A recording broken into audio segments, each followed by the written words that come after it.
नमस्कार, स्वागत आप सभी का। आपके साथ मैं हूं पुनीत। 5 की आंच आप देख रहे हैं और आज हम बात कर रहे हैं पहले मुकाबले की। जी हां, पहला मुकाबला है छत्तीसगढ़ में वनडे इंटरनेशनल क्रिकेट का। छत्तीसगढ़ की धरती पर पहली बार अंतर्राष्ट्रीय क्रिकेट मुकाबला होने जा रहा है। रायपुर में भारत और न्यूजीलैंड की टीम आपस में टकराने जा रही है। कितना खास होने वाला है मुकाबला, इसे लेकर तैयारियां क्या हैं और आंकड़े क्या कहते हैं, आइए इस रिपोर्ट के जरिए देखते हैं।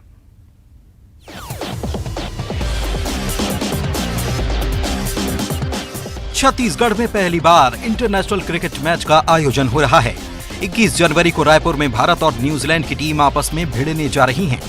राज्य में पहली बार हो रहे अंतर्राष्ट्रीय मैच को लेकर लोगों में भी खासा उत्साह है, जिसकी बानगी है टिकट काउंटर खुलने से पहले ऑनलाइन ही सारे टिकटों का बिक जाना।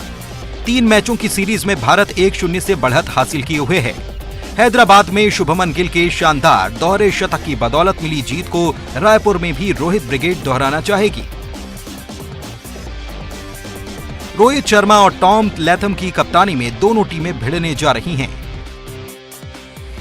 भारतीय टीम अपने घर में मजबूत मानी जाती है, उसे हरा पाना मुश्किल है। इस महामुकाबले से पहले देखिए दोनों टीमों के बीच क्या कहते हैं आंकड़े। 34 सालों में दोनों टीमों के बीच 6 वनडे सीरीज हुई हैं। भारत से एक भी सीरीज न्यूजीलैंड जीत नहीं सका।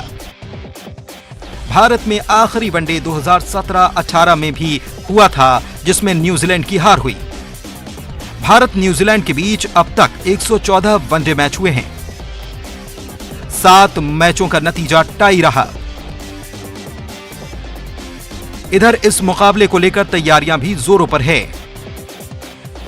मैच के पहले, मैच के दौरान और मैच के बाद सुरक्षा के पुख्ता इंतजाम किए गए हैं। मैच देखने के लिए क्रिकेट प्रेमियों की भीड़ उमड़ेगी, लिहाजा उनके लिए पार्किंग की व्यवस्था भी की गई है। 10 पार्किंग जोन बनाए गए हैं। रोड मैप के मुताबिक रायपुर दुर्ग के वाहन सेंध तालाब पर पार्क होंगे। 20 जनवरी को दोनों टीमें प्रैक्टिस और फिर 21 जनवरी को दोनों के बीच महामुकाबला होगा। एक तरफ न्यूजीलैंड के लिए 34 सालों का सूखा है, दूसरी तरफ इंडिया का विजय रथ। वाकई बेहद दिलचस्प होगा यह मुकाबला। अगर भारत ने जीता तो खिताब उसके नाम, और न्यूजीलैंड जीतता है तो सूखा खत्म करने की उम्मीदें बरकरार रहेंगी। Bureau report, news 18।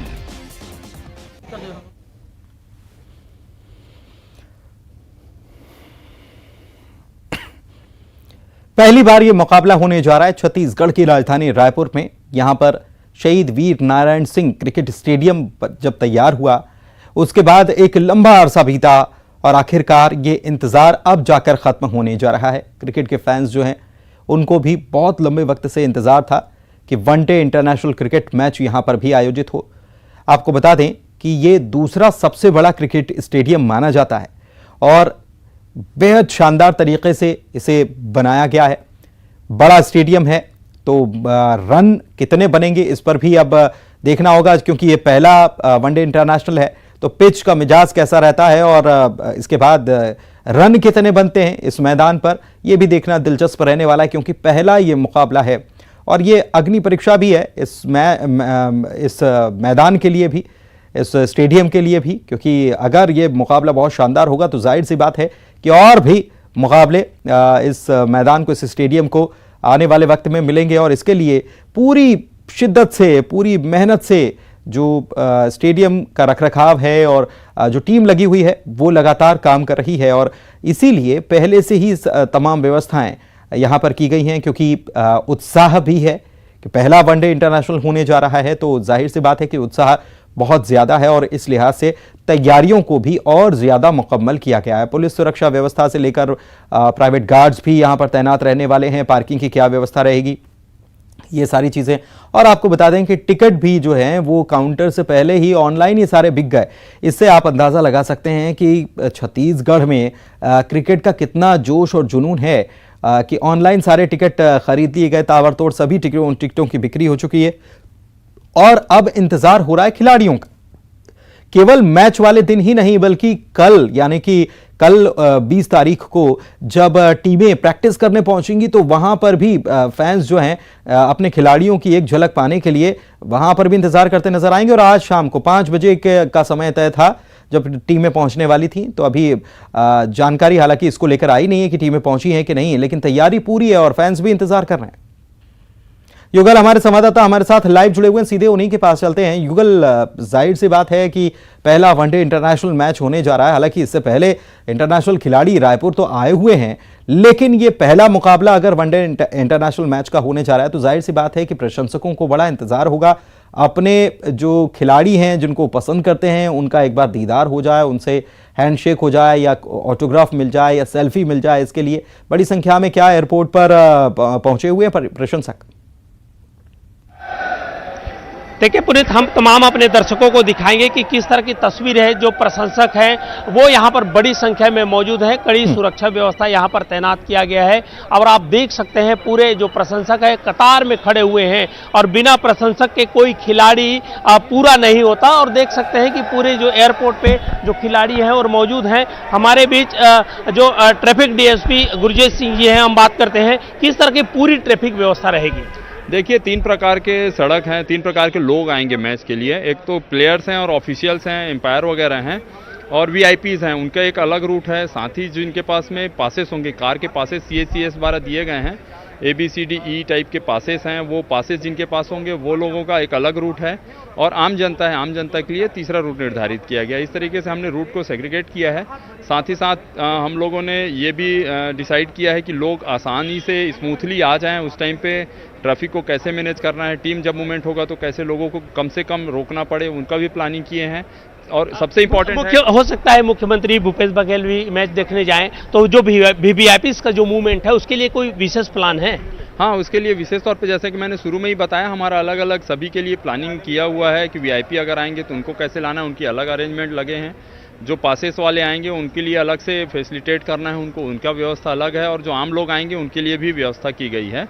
साथ ही साथ एक बहुत इंपॉर्टेंट चीज़ आपको बताना चाहूँगा कि जिलाधीश महोदय के निर्देश पर जो बिलासपुर से और बलौदा बाजार से रिंग रोड नंबर 3 से जो लोग मंदिर हसौद होते हुए स्टेडियम पहुँचते थे, उनको मंदिर हसौद में टोल प्लाजा में छूट दिलाई गई है कलेक्टर महोदय के द्वारा कि अगर वो जाएंगे उस टोल प्लाजा में और अपना मैच का टिकट दिखाएंगे तो उनको टोल टैक्स नहीं लगेगा उस दिन, मैच के दिन के लिए। चलिए, मैच के दिन टोल टैक्स नहीं लगने वाला, ये तो तैयारियों की बात हो गई, व्यवस्थाएं क्या हैं युगल, इसकी बात हो गई। लेकिन फैंस का जोश कितना आई है, क्योंकि इंतजार कर रहे हैं कि टीम आएगी कब, उसकी कुछ तस्वीरें दिखाइए। और फैंस अगर आसपास आप पहुंच सकते हैं तो क्या वेव करने वाले हैं, क्या करने वाले, कैसे वेलकम करने वाले हैं?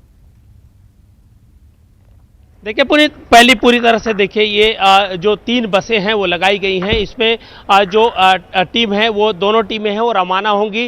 भारत और न्यूजीलैंड की टीमें हैं वो जाएंगी। अब तगड़ी सुरक्षा व्यवस्था है। और जो हमारे क्रिकेटर है 5:40 पर यहाँ पर आएंगे। भारत और न्यूजीलैंड की जो टीम है वो जो निर्धारित समय से लगभग 1 घंटा के विलंब से आएंगे। लेकिन आप देख सकते हैं चूंकि बैरिकेड्स बनाए गए हैं, कॉरिडोर बना दिया गया है अलग से, तो इसलिए उन दर्शकों तक पहुंचना थोड़ा जरूर कठिन काम है पुनीत। अभी फिलहाल सुरक्षा के लिहाज से दर्शकों को दूर रखा गया है, लेकिन सभी तो जो तमाम जो दर्शक है, खेल प्रशंसक है, वो इंडिया इंडिया के नारे यहां पर लगा रहे हैं और अपने जो खिलाड़ी है, जो पसंदीदा खिलाड़ी है, उसकी एक झलक पाने के लिए बेताब है। यहाँ पर तगड़ी सुरक्षा व्यवस्था है वो की गई है, बिल्कुल तगड़ी सुरक्षा व्यवस्था, और फैंस भी नजर आ रहे हैं। अब मैदान के बारे में जानते हैं कि मैदान का मिजाज कैसा है, स्टेडियम का कितनी क्षमता है, स्टेडियम की कितने टिकट बिक गए, ये सारी बातें भी बताइए युगल। जी देखिए पुनीत, स्टेडियम की क्षमता है 42,000 की क्षमता है। वैसे तो 47,000 क्षमता है, लेकिन साइड स्क्रीन वगैरह जब लगते हैं, तमाम जो सुविधाएं जो लगती हैं खिलाड़ियों के लिए, LEDs वगैरह भी लगाए जाते हैं, तो इस लिहाज से 42,000 की क्षमता है और तमाम जो टिकट है वो बुक हो चुके हैं। तो इससे खास जो है अंदाजे ये लगाया जा सकता है कि जो पूरा स्टेडियम खचाखच भरा रहेगा। और जिस तरह से तैयारी है, 1000 पुलिस बल सुरक्षा के अधिकारी हैं, 26 DSP हैं, SP हैं, तमाम बड़े अधिकारियों को सुरक्षा व्यवस्था यहाँ पर तैनात किया गया है, सभी को डिप्लॉय किया गया है, सभी की जवाबदारी है पुनीत वो सौंप दी गई है। और जिस तरह से एयरपोर्ट में चाक चौबंद सुरक्षा व्यवस्था है, तो ये अंदाजा लगाया जा सकता है कि क्योंकि छत्तीसगढ़ में पहला ओडीआई मैच खेला जा रहा है, पहला अंतर्राष्ट्रीय मैच है। हालांकि बड़े बड़े नामचीन खिलाड़ी है, सचिन तेंदुलकर है, वीरेंद्र सहवाग है, ऐसे खिलाड़ी छत्तीसगढ़ आ चुके हैं, इस स्टेडियम में खेल चुके हैं।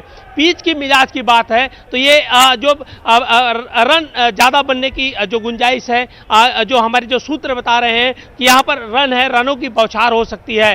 बैटिंग पिच इस पिच को कहा जा सकता है। बिल्कुल, तो फिर ऐसे में देखना होगा कि गिल जो है वो बहुत शानदार बल्लेबाजी कर रहे हैं और फॉर्म में तो कोहली भी नजर आ रहे हैं, तो ऐसे में देखना होगा इस मैदान पर क्या कमाल हमारे बल्लेबाज करते हुए, टीम इंडिया के बल्लेबाज करते हुए नजर आएंगे। बहुत शुक्रिया इस जानकारी के लिए युगल आपका। बढ़ते हैं आगे, बात अगली खबर की। छत्तीसगढ़ में चुनावी साल में टिकट का सवाल बेहद अहम है। पार्टियां परफॉर्मेंस पर टिकट देंगी या प्रत्याशियों के सिलेक्शन के आधार कुछ अलग होने वाला है, इसको लेकर तमाम बातें हैं, लेकिन टिकट को लेकर कांग्रेस का रुख क्या रहने वाला है, आइए जानते हैं।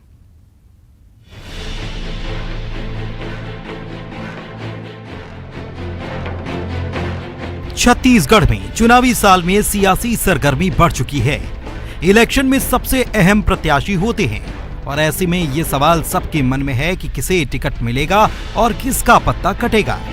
प्रदेश के 90 विधानसभा सीटों में से 71 कांग्रेस के पास है और ऐसे में टिकटों का बंटवारा भी कांग्रेस के लिए बड़ी चुनौती है।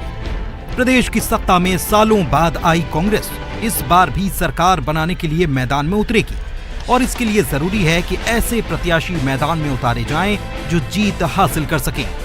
टिकट बांटने का क्या होगा आधार, इस पर पार्टी के बड़े नेताओं के बयान आ रहे हैं। प्रदेश कांग्रेस प्रभारी कुमारी शैलजा ने कहा कि जो अच्छा काम कर रहे हैं उन्हें रिपीट किया जाएगा।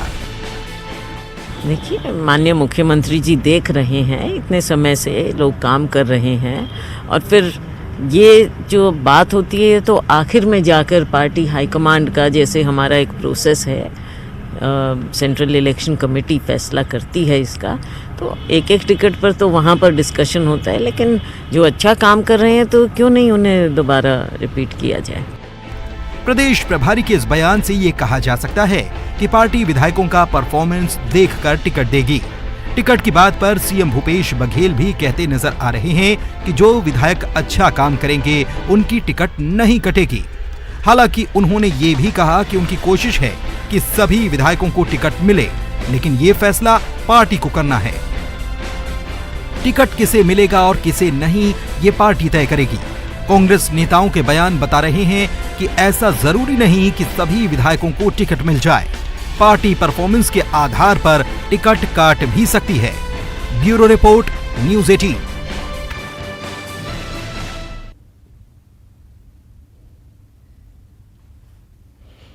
तो प्रत्याशी रिपीट होंगे या बैकसीट बैठने वाले हैं और कितने प्रत्याशियों का परफॉर्मेंस क्या स्थिति में है, ये पार्टी तय करेगी। धनंजय सिंह ठाकुर कांग्रेस प्रवक्ता हमारे साथ जुड़े हुए हैं। धनंजय जी, कितने लोगों की परफॉर्मेंस ठीक ठाक है कांग्रेस में, विधायकों की अगर बात की जाए तो?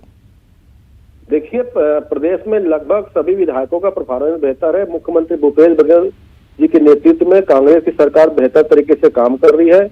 जनता से किए वादों के 90% वादों को पूरा करने का मुख्यमंत्री भूपेश बघेल की सरकार ने किया है और जनता जो है कांग्रेस सरकार के कामों पर विश्वास कर रही है और निश्चित तौर पर 2023 में हमें पुनः सरकार बनाने जा रहे हैं और हमारे जो विधायकों हैं उनके परफॉर्मेंस तो बेहतर तरीके से हुए, अच्छा काम ठाकुर साहब, ये क्या ये हम मान सकते हैं कि जब टिकट बंटवारा होगा, टिकट जब बांटे जाएंगे और ऐसे में अगर कई विधायकों को रिपीट नहीं किया जाता तो क्या ये हम माने कि वहां परफॉर्मेंस अच्छा नहीं है, सरकार का परफॉर्मेंस, ऐसे विधायकों का परफॉर्मेंस कमजोर रहा?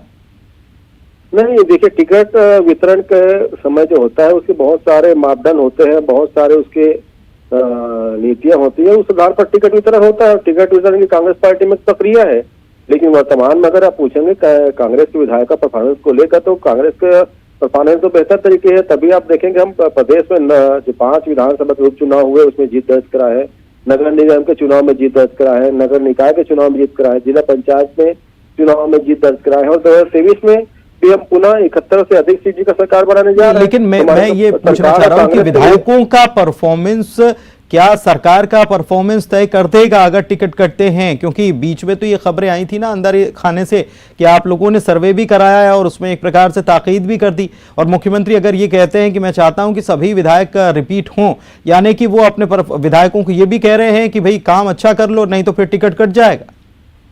नहीं, मैंने आपसे पहले कहा ना, जो टिकट वितरण का जो प्रक्रिया जो होती है उसके बहुत सारे मापदंड होते हैं।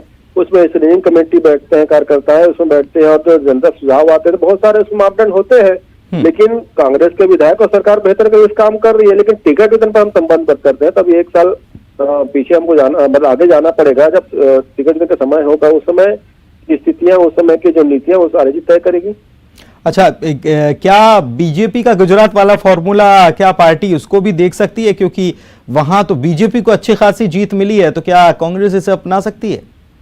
देखिए, कांग्रेस पार्टी अपने फार्मूले पर काम करती है, अपनी नीतियों पर काम करती है, और कांग्रेस का जो फार्मूला होता है जनता के लिए बेहतर तरीके से काम करना, जनता के वादों को पूरा करना, और उसके लिए कांग्रेस पार्टी के विधायक और सरकार काम करती है। हम किसी के फार्मूले पर बिलीव नहीं करते, हमारा खुद का एजेंडा है, हमारे खुद के नियमावली है, हमारे खुद के मापदंड है, कांग्रेस पार्टी उस पर काम करती है। और अगर बीजेपी इस फॉर्मूले पर काम करती है तो ये चुनौती रहने वाली है आप लोगों के लिए। हालांकि मुख्यमंत्री कह रहे हैं कि मुझे चिंता होने लगी है कि बीजेपी के बड़े दिग्गज नेताओं का क्या होगा, उनका टिकट कट सकता है। लेकिन टिकट कटा तो उसके बाद नतीजे जो आए वो बीजेपी के पक्ष में गुजरात में आए। अगर पार्टी यहां पर इस तरीके से काम करती तो आपके लिए चुनौती है?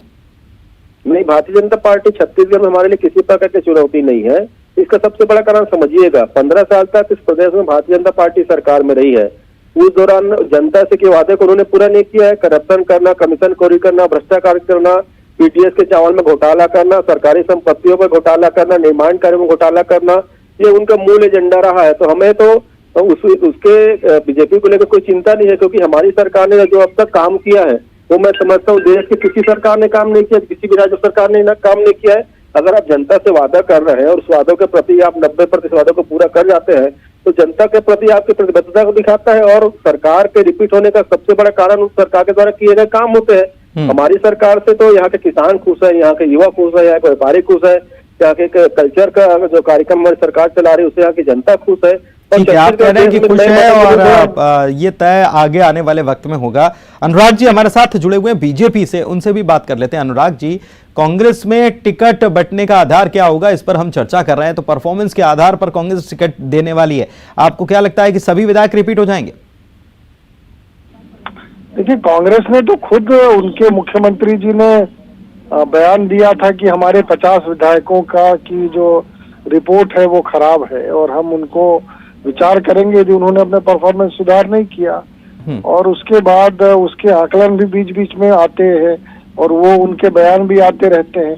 और इस समय जो नई प्रभारी बनी है कांग्रेस की, पुनिया जी को के हटने के बाद, शैलजा जी ने अभी कहा था कि जो मंत्री है वो अपने क्षेत्र में जाए तो वरिष्ठों को सम्मान दे, उनको आमंत्रित करें, उनको बैठाएं। तो आप कांग्रेस में क्या स्थिति है इस समय? हाँ, उन्होंने कहा था कि बैठकें लेनी होंगी, निर्देश दिए मंत्रियों को इसके लिए। हाँ जी जी, तो बैठकें लेनी होंगी और ये पूरे तरीके से कंफ्यूज है। और अभी अब प्रभारी जी बोल रही है कि टिकट कटेगा या नहीं कटेगा ये हम तय करेंगे कि किस आधार पे होगा। तो ये तो खुद ही इनके मनभेद जो है वो अब टीएस सिंहदेव के बयानों के रूप में और कई बार जयसिंह अग्रवाल जी मंत्री उनके बयानों के रूप में सामने आ रहे हैं। और अब ये जो सिर्फ फुटबॉल है ये अब धीरे धीरे सामने उजागर आप होगा। सिर्फ फुटबॉल का शब्द अगर इस्तेमाल करते हैं तो आपको ऐसा नजर आने लगा है अभी से, हालांकि टिकट वितरण में तो देरी है। धनंजय जी क्या कहेंगे अनुराग जी को? देखिए, अनुराग सिंहदेव जी को तो ये बताना चाहिए कि 4 साल में भारतीय जनता पार्टी के चौथे प्रदेश अध्यक्ष अरुण साहू जी, दूसरे नेता प्रतिपक्ष है नारायण चंदेल जी, 3 इनके प्रभारी बदल चुके हैं और ये हमारे परफॉर्मेंस की चिंता कर रहे हैं। भाई आप अपने परफॉर्मेंस की चिंता करिए, आपके प्रदेश अध्यक्ष परफॉर्मेंस कैसा रहेगा उस पर चिंता करिए, भाजपा का परफॉर्मेंस कैसा रहेगा इस पर चिंता करिए। और जो गंदा परफॉर्मेंस 15 साल तक रमन सरकार कर रहा है, इस दौरान कमीशन खोरी करना, भ्रष्टाचार करना आप लोगों की सरकार का मूल मकसद रहा है, तो बेहतर होता है अपने परफॉर्मेंस की चिंता करें। और रही बात सर्वे की, तो हम तो हर बार सर्वे कराते हैं क्योंकि हम भारतीय जनता पार्टी की तरह अहंकारी नहीं है। जनता ने हमें जो जिम्मेदारी दिया है, वो सर्वे जो जिसका जिक्र आप धनंजय जी कर रहे हैं, कुछ कमी सुधारते हैं, नई बात है। ठीक है, लेकिन धनंजय जी जिस सर्वे का जिक्र कर रहे हैं उस सर्वे में क्या निकला ये भी तो बताइए। सुनिए, मैं कह रहा हूँ भाई, अगर मुझे जनता ने प्रतिनिधित्व का दायित्व दिया है और मेरी सरकार बेहतर काम कर रही है, अगर मेरे किसी विधायक में कुछ कमियां हैं और मुझे उसका अगर कुछ रंजन जी इतना ही बता दें कि इनके मुख्यमंत्री जो कह रहे हैं वो सत्य है कि सुश्री शैलजा जी जो कह रही हैं वो सत्य है, इतना ही बता दें। दोनों में से कौन सा सत्य है? अरे हमारे मुख्यमंत्री जी भी सत्य कर रहे हैं, इतना ही बता दें। अरे दोनों कैसे सत्य कह सकते हैं? एक तो परफॉर्मेंस खराब है, टिकट काटेंगे, एक परफॉर्मेंस के बाद टिकट नहीं काटेंगे, दोनों में सत्य कौन सा है आप ही बता दीजिए। चंदेल जी पता नहीं कल रहेंगे, गारंटी नहीं है, और तीसरे करिए वो माथुर जी पता नहीं वो आएंगे दोबारा नहीं आएंगे। लेकिन धनंजय जी लेकिन ये बात उठ रही है धनंजय जी, जनता पार्टी की नीति सब स्पष्ट है, आप अपना कंफ्यूजन जरूर दूर करें। धनंजय जी लेकिन ये बात उठ रही है, चूंकि बात कांग्रेस की कर रहे हैं तो ये बात भी उठ रही है कि जब मीटिंग में चर्चा होती तो एक प्रकार से बीजेपी ये कह रही है, पिछली चर्चाओं में बीजेपी ने कहा है कि दबाव बनाने की कोशिश करते हैं कि ज्यादा मुंह खोलने की जरूरत नहीं है, टिकट भी कट सकता है। मेरे सवाल था जी धनंजय जी, एक बार सवाल दोहराइएगा। पार्टी की बैठक जब होती है और नेता, पार्टी के ही नेता जब कुछ बोलते हैं, कुछ मांग रखते हैं, तो ये एक प्रकार से दबाव बनाया जाता है बैठक में कि आप शांत रहिए वरना आपका टिकट कट सकता है, ये दबाव बनाया जाता है, ये बीजेपी का आरोप है। नहीं, कांग्रेस पार्टी में लोकतंत्र है, कांग्रेस पार्टी में छोटे से छोटे कार्यकर्ताओं की बात सुनी जाती है और बड़े से बड़े नेता अपनी बात रखते हैं, यही तो कांग्रेस पार्टी का लोकतंत्र है। और यही कांग्रेस पार्टी में अरे सर इनका लोकतंत्र में तो मुख्यमंत्री जी बोलते हैं लड़की नेतागिरी मत करो, बैठ जाओ। चलिए ठीक है मतलब अभी और बहुत पानी बहना बाकी है। अभी तो शुरुआत हुई है, विधानसभा चुनाव की तैयारी शुरू हो रही है, टिकट वितरण और तमाम चीजें बहुत बाद में होंगी, लेकिन अभी से ही दर्शक भी समझ रहे होंगे कि पक्ष विपक्ष दोनों जो हैं कैसे एक दूसरे को घेरने में जुटे हुए, चाहे कोई भी मुद्दा हो। बहुत शुक्रिया आप दोनों का हमारे साथ चर्चा में शामिल होने के लिए। इसी के साथ बुलेटिन में भी इतना ही। नमस्कार।